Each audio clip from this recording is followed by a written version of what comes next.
ونتوكل عليه ونعوذ بالله من شرور أنفسنا ومن سيئات أعمالنا من يهده الله فلا مضل له ومن يضلله فلا هادي له ونشهد أن لا إله إلا الله وحده لا شريك له ونشهد أن سيدنا وسندنا وحبيبنا ومولانا محمدا عبده ورسوله الذي أرسل إلى الناس كافة بشيرا ونذيرا وداعيا إلى الله بإذنه وسراجا منيرا أما بعد فقد قال الله تعالى في كلامه المجيد وفرقانه الحميد أعوذ بالله من الشيطان الرجيم بسم الله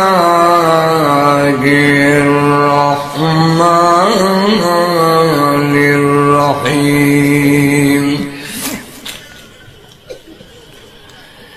إن الذين كفروا سواء عليهم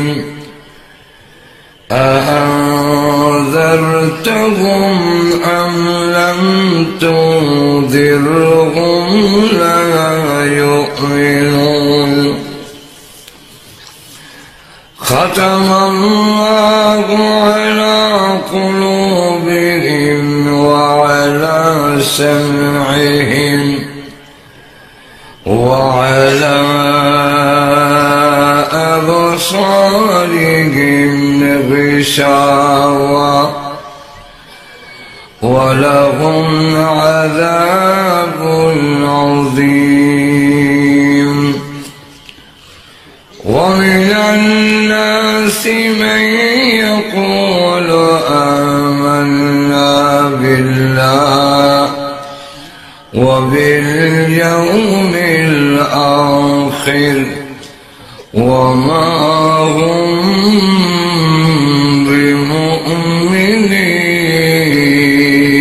بمؤمنين صدق الله العظيم صلى الله على سيدنا ومولانا محمد وعلى آله وأصحابه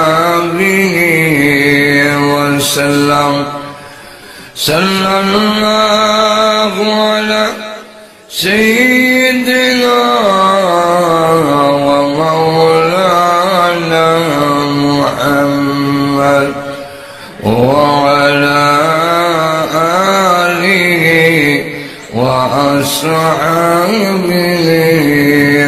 وسلم بلغ العلا بكماله كشف الدجى بجماله حسنت جميع خصاله صلوا عليه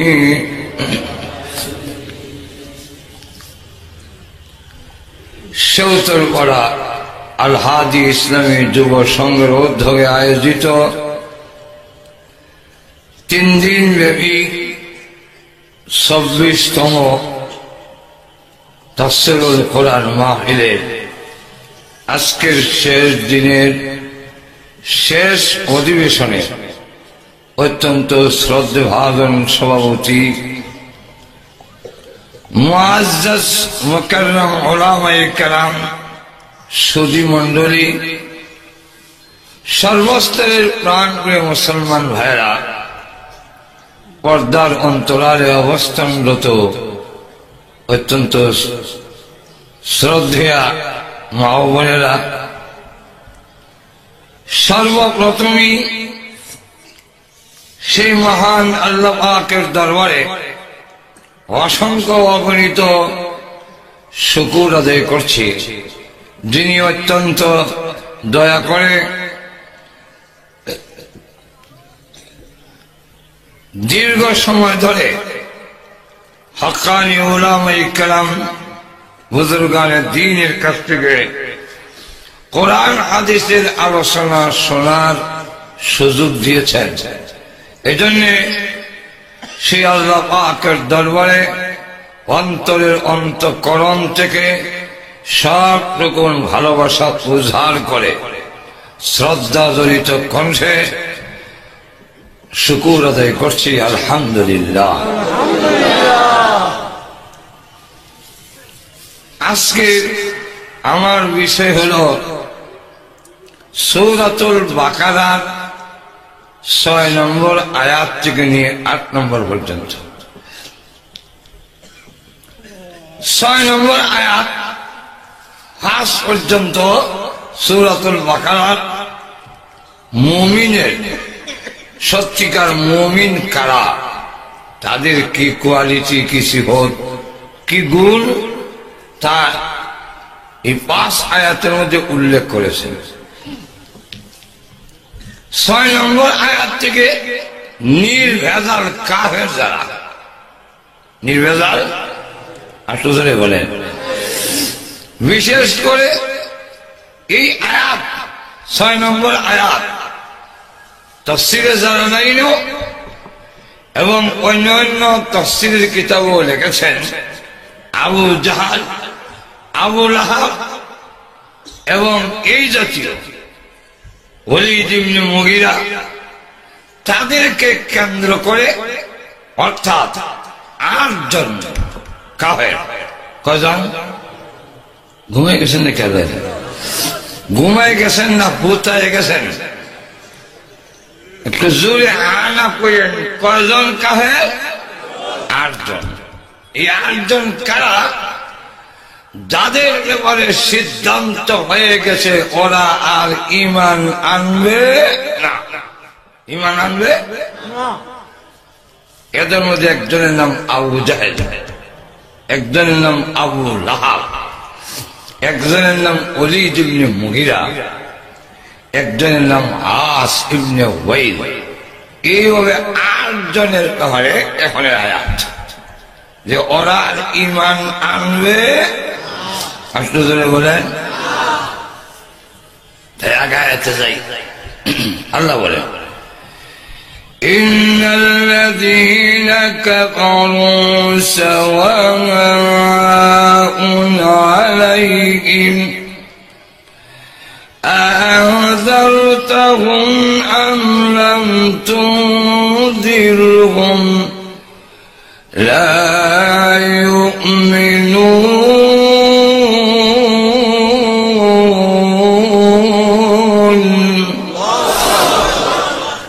রাসূল, ইন্নাল্লাযীনা কাফারু, নিশ্চয় যারা কাফের, সাওয়াউন আলাইহিম, বরাবর সমান সমান এদের উপরে আনজারতাহুম আম লাম তুনজিরহুম, আপনি ওদেরকে জাহান্নামের ভয় দেখান আর না দেখান, লা ইউমিনুন, এরা ঈমান আনবে। আর সুদূরে বলেন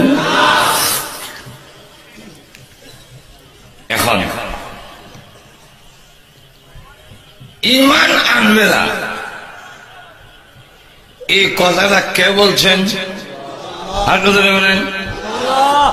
তাহলে এখন যদি কেউ এই প্রশ্ন উত্থাপন করেন, যেটা তাফসীরের কিতাবে প্রশ্ন আনছেন, জবাবও দিলেন। কেউ যদি এই প্রশ্ন উত্থাপন করে যে এরা যদি ঈমান না আনে তো দোষ তো এদের নয়, দোষটা আল্লাহ। আর তো আসতে বলি কেন? আল্লাহ না করছে ঈমান আনবেন, রাজ্য নেই। ঘুমাই গেছেন নাকি? না করছে কে? আল্লাহ যদি বলেন ঈমান আনবে না, তাহলে হের ইচ্ছা থাকলেও কি ঈমান আনতে পারবে? তাহলে ঈমান না আনার অপরাধ কি এদের না আল্লাহ? এ আল্লাহ হয়েছে। আল্লাহ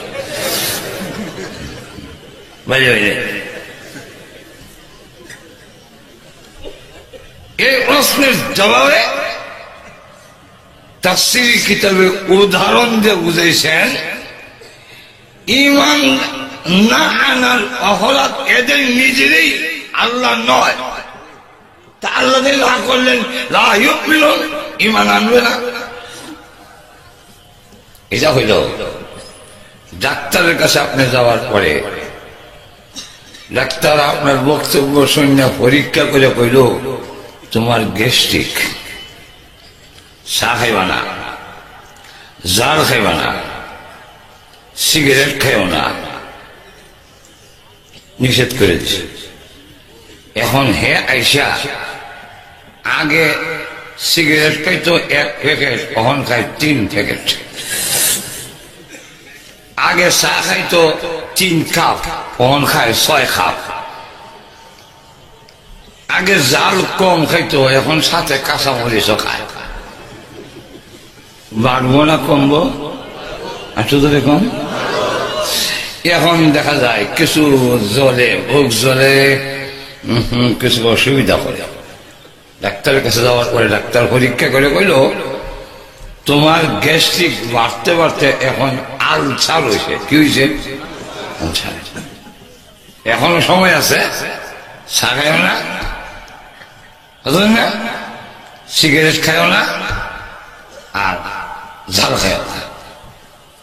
হে বলে এবার দেখে ইলেকশন, আগে তো খাইতো 6 খাও, কখন ফ্রি চা ভাইয়া 40টা।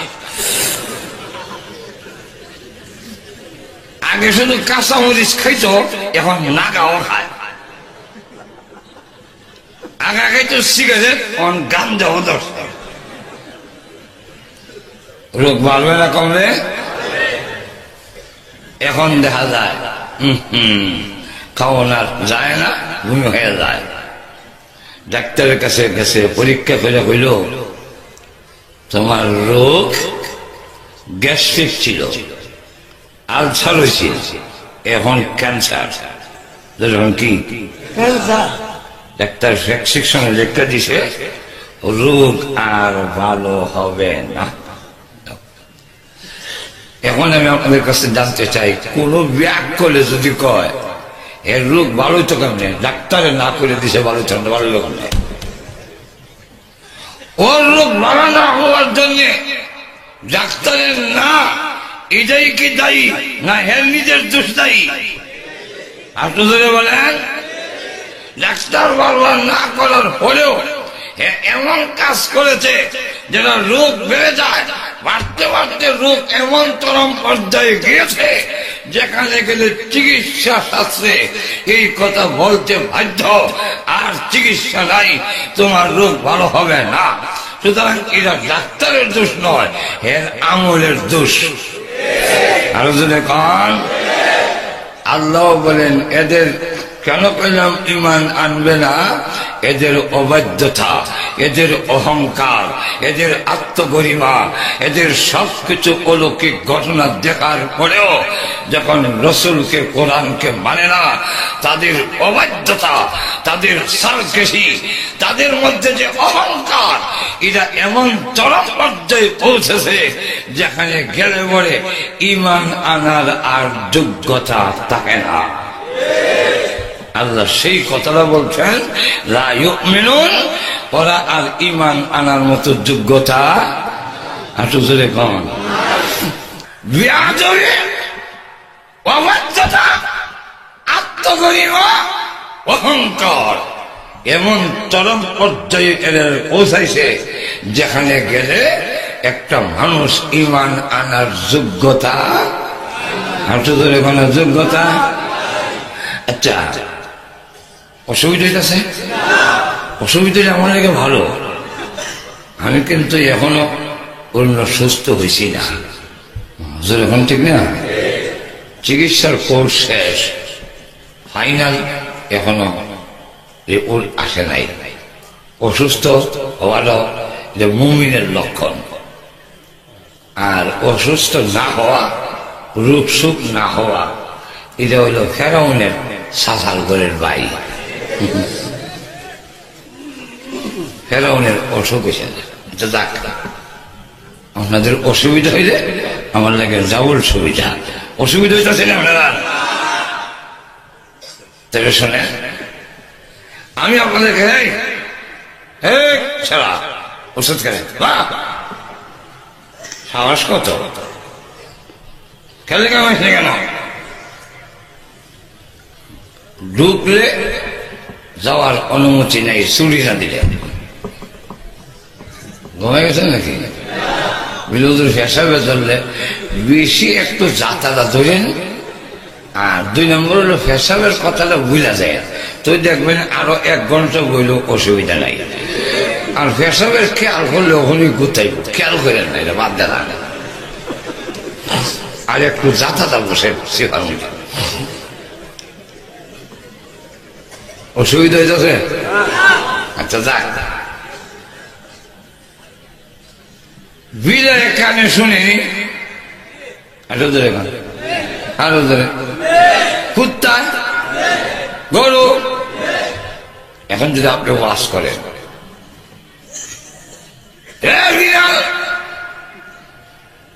রোজাদার ইমানদার সেহরি খাওয়ার জন্য কই মাছ আর বোয়াল মাছ বাজি করে রেখেছে, সাবধান খাইস না।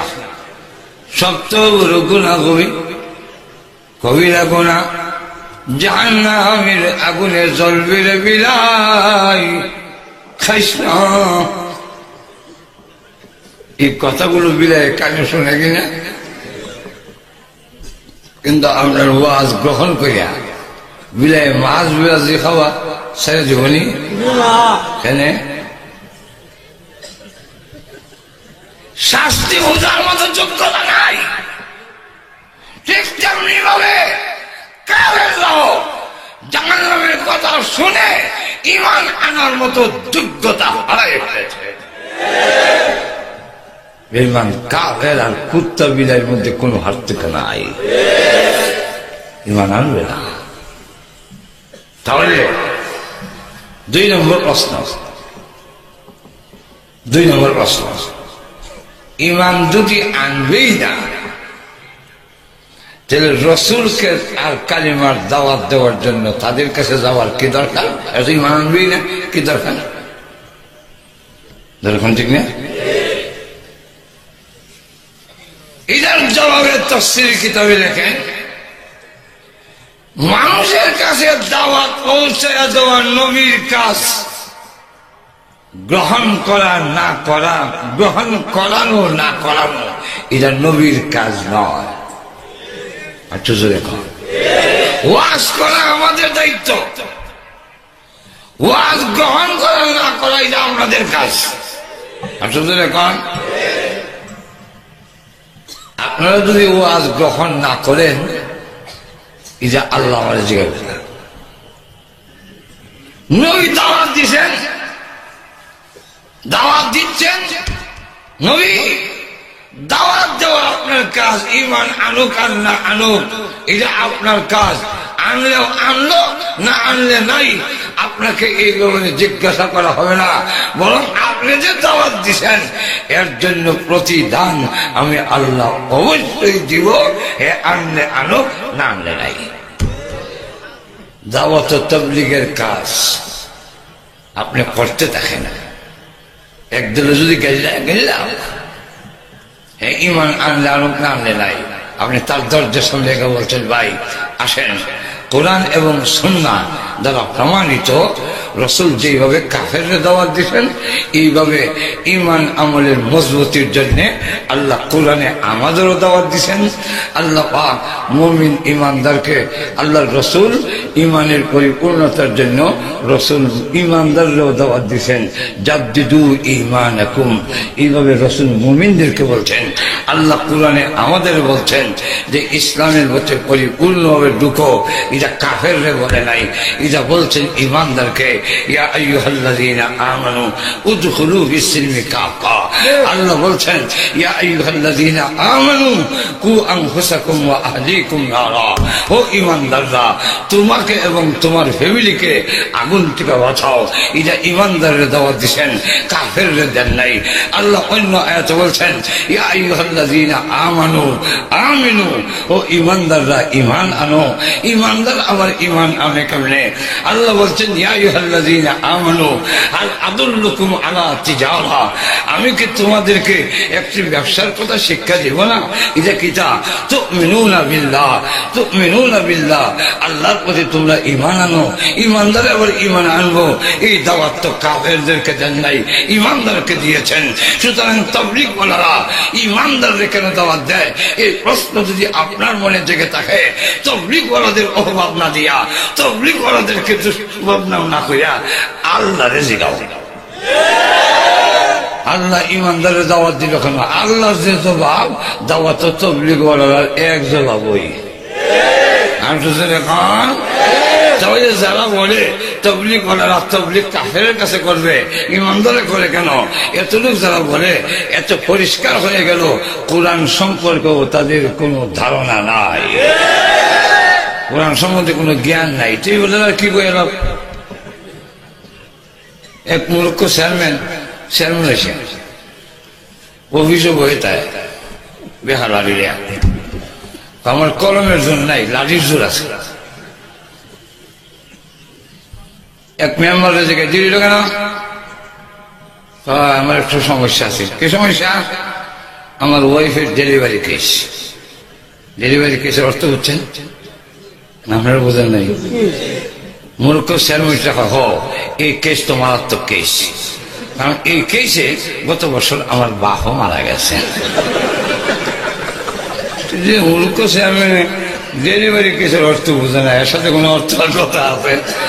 যারা কোরআনের আয়াতই বুঝে না, এরা তাবলীগ ওয়ালারা ঈমানদারের দাওয়াত দেয় কেন? হিন্দুরার বাড়িতে না যাইতো এই প্রশ্ন যে করে, এর সাথে আর জবাব দেওয়া লাভ নাই। আর কোরআনের আয়াতই বুঝে না, এরা কেমনি বুঝাইবে? অসুবিধা হইতো না তো? আর শুধু দাওয়াত তাবলীগের কাজ করেন, কে ঈমান আনলো না আনলো তাফসীরের কাজ চলো বুঝাইতে থাকেন। ঈমান আনলে আনুক, না আনলে নাই। যারা আয়োজন করবে, যারা এই ওয়াজ তাফসীর করবে, আল্লাহ পাক তাদেরকে পুরস্কার দিতে কোনো কার্পণ্য করবেন না। এই কারণে আল্লাহ পাক আমার তেলাওয়াত করতে আয়াতে বলেন, এবার যাই আপনি জোর দেখান আর না দেখান, জাহান্নামের কথা বলেন আর না বলেন সমান, সাওয়াউন বরাবর। লা ইউমিনুন, ঈমান আনবে না। কেন? আর 7 নম্বর আয়াতে বলেন খাতামাল্লাহু আলা কুলুবিহিম। আমি আল্লাহ এদের দিলের মধ্যে মোহর মেরে দিছি। কিতাব মেরে দিছে আরো জোরে গান। আচ্ছা, কোন জিনিস প্যাকেট করিয়া দোকান থেকে যদি সিল মোহর মেরা দেয়, এটার ভিতরে ঢুকানো যায়? আর তোদের গান আল্লাহ রাব্বুল আলামিন বলেন হেরার কলবরে গুলাইয়া খাতামাল্লাহু আলা কুলুবিহিম, কলবের চতুর্দিকে গুলাইয়া উপরে মোহর মেরে দিছি, অতএব এর ভিতরে কালিমার দাওয়াত আর ঢুকবে না। আর তোদের এখন ওয়ালা সামঈহিম, শোনার মধ্যে মোহর মেরে দিছে। শোনা শুনবে, ভোর কথা শুনে, মানুষের কথা শুনে, কিন্তু দাওয়াতের কথা ওরা আর শুনে না। আর একটু দূরে বলেন কেউ শুনে না, শুনবে না। পশুর মতো, কে মতো? আল্লাহ বলেন পশুয়ে কান দিয়ে শুনে না, আমি আল্লাহ এটা বলি না, পশুয়ে শোনে। পশুয়ে চোখ দিয়ে দেখে না, আমি আল্লাহ এটা বলি না, শুনে। অন্তর দিয়া একবারই কিচ্ছু অনুভূতি নাই, এটাও আমি বলি না, কিন্তু এরপরেও চতুষ্পদ জানোয়ার যেভাবে দেখকেও বুঝে না, শুনেও শোনে না, অন্তর দিয়া গ্রহণ করতে পারে না, কাফেরদের অবস্থা হইল চোখ দিয়া হক আর দেখে না, কান দিয়া সত্য আর শুনে না, অন্তর দিয়া সত্য জিনিস করার যোগ্যতা রাখে না।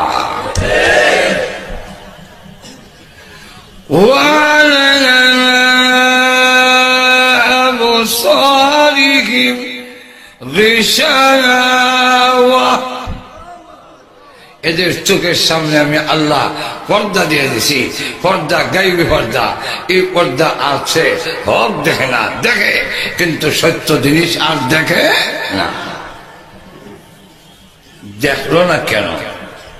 এই জন্যে আল্লাহ বলেন ওয়ালাহুম আযাবুন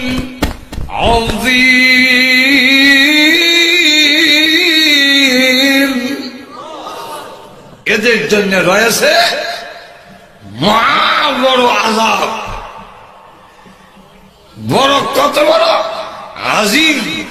ওয়ালাহুম আযাবুন আযীম, এই আজিম শব্দ এত বড়, যার দৈর্ঘ্য প্রশস্ত মাপবার কোন যন্ত্রপাতি নাই, তাদের জন্য কঠিন মহান আযাব রয়েছে পরকালে। কেন হেদায়েত গ্রহণ করলো না? কেন দাওয়াত গ্রহণ করলো না? কেন বিশ্বনবীকে গ্রহণ করলো না? কেন হেদায়েতের পথে পরিচালিত হলো না? এই জন্য পরকালে তাদের জন্য কি রয়েছে? একটু ধরে বড় আযাব, মহান আযাব। এই হলো কাফেরদের কথা। কয় নম্বর আয়াত গেল? এখন আর কয় আয়াত রয়েছে? আর শুধু রেখা 8 নম্বর। 8 নম্বর আয়াত হইল 3 নম্বর আরেকটা দল আছে যাদেরকে বলা হয় মুনাফিক। যাদের এখন কি বলা হয়? আরো জোরে। মুনাফিককে কি কি করছে, মুনাফিকদের অবস্থা বিস্তারিত আলোচনা করতে গেলে সময় লাগবে। এই কারণে সামনের বছরের জন্য এখান থেকে রাখলাম ওমিনান নাসি মান ইয়াকুলু আমান্না বিল্লাহি ওয়া বিল ইয়াউমিল আখির ওয়া মা হুম বিমুমিনিন। মুমিনরাও কি এক আল্লাহ বলেন এক প্রকার মানুষ আছে যারা বলে আমরা আল্লাহর প্রতি ঈমান আনছি এবং আখিরাতের প্রতি ঈমান আনছি। আল্লাহ বলেন এরপরও এরা মুমিন নয়। এটার ব্যাখ্যা আল্লাহ যদি তৌফিক দেয় সামনের বছর হবে। আল্লাহ আমাদের তৌফিক দান করুন। সকলে জোরে সরে বলেন আমিন। ওয়া আখির দাওয়ানা। উঠছেন না? দোয়া হইতো না? দোয়ার দরকার নেই? কার কার দরকার আছে? মাশাআল্লাহ।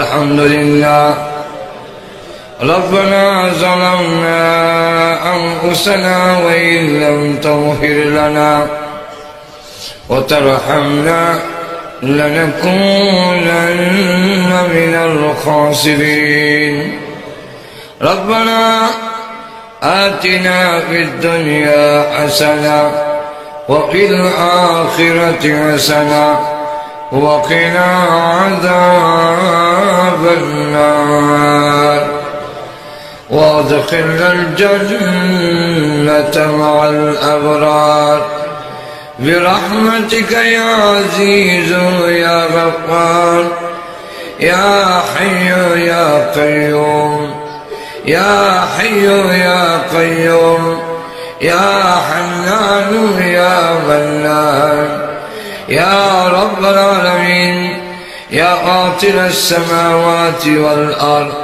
أنت ولينا في الدنيا والآخرة توفنا مسلمين وألحقنا بالصالحين رب العالمين সারা জীবনের গুনার বোঝা মাথায় নিয়ে গুনার উপরে লজ্জিত আর শর্মিন্দা হয়ে আলেম ওলামা নিয়ে সারা সাদা দাড়ি ওলা মুরব্বি নিয়ে নওজোয়ান ভাইদের নিয়ে পর্দার আড়ালের নেককার মা বোনদের নিয়ে আল্লাহ আমি গুনাহগার মুসাফির অবস্থায় হাত বাড়াইলাম মেহেরবানি করে আজকের এই তাফসীর মাহফিলকে কবুল করে এর উসিলায় আমাদের জিন্দেগির গুনাহে মাফ করে দাও রব্বুল আলামিন মাবুদ জানি না আজকের এই মুনাজাত কার জন্য জানে জীবনের শেষ মুনাজাত আল্লাহ জানি না কার জন্য কাফনের কাপড় দোকানে জমা হয়ে গেছে আল্লাহ আমি তোমার সার আগে আগে মেহেরবানি করে আমাদের তুমি মাফ করে দাও আল্লাহ জানি মাফ পাওয়ার কোনো যোগ্যতা আমাদের নাই আমরা নিমক হারাম আমরা অকৃতজ্ঞ আল্লাহ মেহেরবানি করে তোমার নিজ গুণে আমাদের মাফ করে দাও দুনিয়াতে দেখেছি ছোট সময় দুষ্টামি করলে আব্বা আমাকে ঘরে ঢুকতে দিতেন না ভাইয়েরা আমাকে ঘরে ঢুকতে দেয় না সন্ধ্যা হয়ে গেলে ঘরের পিছনের দরজায় গিয়ে মা মা বলে ডাক দিলে এমনি দেখতাম মা দরজা খুলে দুইটা হাত বাড়াইয়া দিতেন আর দেখে বলতেন আরে বাবা সকলে ভুলে গেল আমি তোর গর্ভধারণী মা বলে যাইতে পারি না সন্তানকে বুকে জড়াইয়া জীবনের সব অপরাধ মাফ করে দেয় আল্লাহ গর্বে রাখার কারণে যদি মার এত দয়া এত মায়া হয় তুমি তো আমাদের বানাইছ আল্লাহ তুমি তো আমাদের বানাইছ তুমি তো মার চাইতো খুশি খুশি গুণ বেশি দয়ালু গুনার বোঝা লইয়া তোমার রহমতের দরজায় হাজির হয়েছে আমাদেরকে টান দিয়ে তোমার রহমতি করু কুদরতি বরকতি করে উঠাইয়া ঘোষণা দাও যারা বান্দা যা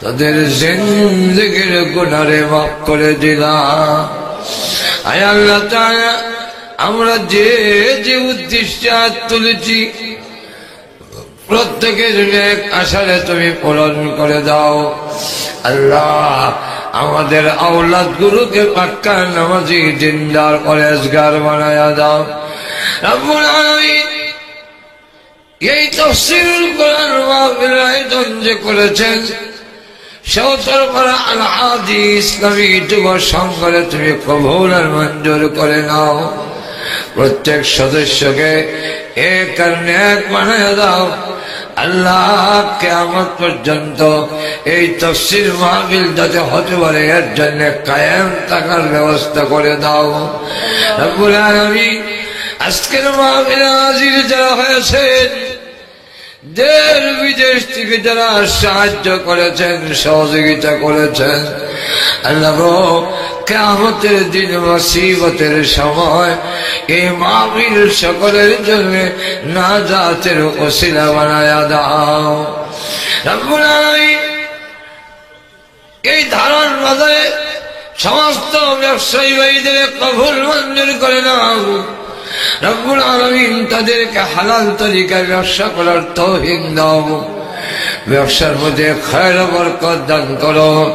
আয় আল্লাহ, আমাদের মধ্যে যারা অসুস্থ সুস্থ করে দাও আল্লাহ।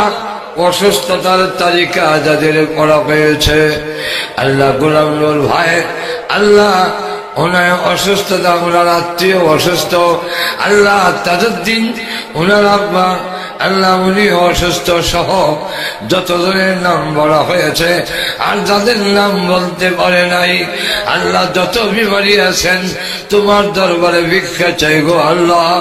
সকলকে তুমি শিফা করে দাও, সকলকে সুস্থ করে দাও রব্বুল আলামিন। সারা বিশ্বের মুসলমানকে এক আর নেক বানায়া দাও রব্বুল আলামিন। বিশ্বের নির্যাতিত মুসলমানকে সাহায্য করো আল্লাহ। রোহিঙ্গার মুসলমানদের আল্লাহ তুমি সাহায্য করো, ওই জালিমদের নির্যাতনের হাত থেকে মুসলমানদের রক্ষা করো। আয় আল্লাহ তাআলা, আমাদের পক্ষ থেকে লাখো খুশি দরুদ সালাম সোনার মদিনা পৌঁছাইয়া দাও। যত মুমিন মুমিনাত কবরে ঘুমাইয়াছেন সকলের কবরের আযাব মাফ করে দাও রব্বুল আলামিন। বিশেষ করে আমরা হাত বানাইলাম জানি না গো কারবা নাই খারাপ বানাই আল্লাহ, আমার কথা বলতে পারি না।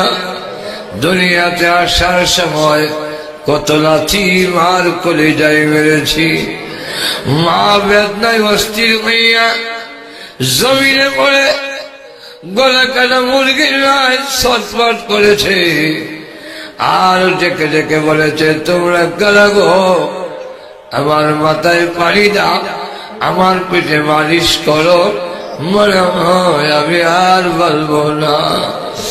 আল্লাহ, কত রাত গেল আমি আমার মাকে ঘুমাইতে দেই নাই, ওই মা যাদের নাই গো সন্তান হইয়া হাত বাড়াইল, আমার মার কবরে আযাব দিও না আল্লাহ, আমার কবরে আযাব দিও না আল্লাহ। যার বাড়ি দিয়ে আমি বাড়িওয়ালা, যার ঘর দিয়ে আমি ঘরওয়ালা হইলাম আল্লাহ, যার জমি দিয়ে আমি জমিওয়ালা হইলাম, ওই আব্বা শূন্য হাতে গুরুস্থানের ভাঙ্গা কবরে ঘুমাইয়াছে আল্লাহ। মেহেরবানি করে সকলের কবরে আল্লাহ জান্নাতের বাগান বানায়া দাও। আমরা দাদা দাদি নানা নানি শ্বশুর শাশুড়ি আত্মীয় স্বজন আল্লাহ এবং এই এলাকার মাটির নিচে যত মুর্দা ঘুমাইয়া আমাদের মুখের দিকে হাতের দিকে তাকাইয়াছেন মেহেরবানি করে গো সকলের কবর জান্নাতের বাগান বানায়া দাও ইয়া আল্লাহ ইয়া আরহামার রাহিমিন। ও মাবুদ, আমাদের সকলকে মক্কা মদিনা বারবার জিয়ারত করার তৌফিক দাও প্রভু। পৃথিবীতে এমন সময় পাঠাইয়াছ যেই সময় এসে তোমার রাসূলকে দেখতে পাইনি। বেঈমান কাফেররা দেখে দেখে পাথর মেরে নবীজির শরীর মোবারক রক্তে লাল বানাইয়া দিয়েছে। উম্মত হইয়া এক নজর দেখার নসিব হইল। স্বপ্নের যুগে তোমার বন্ধুর নুরানি চেহারা কানা দেখায়া দাও।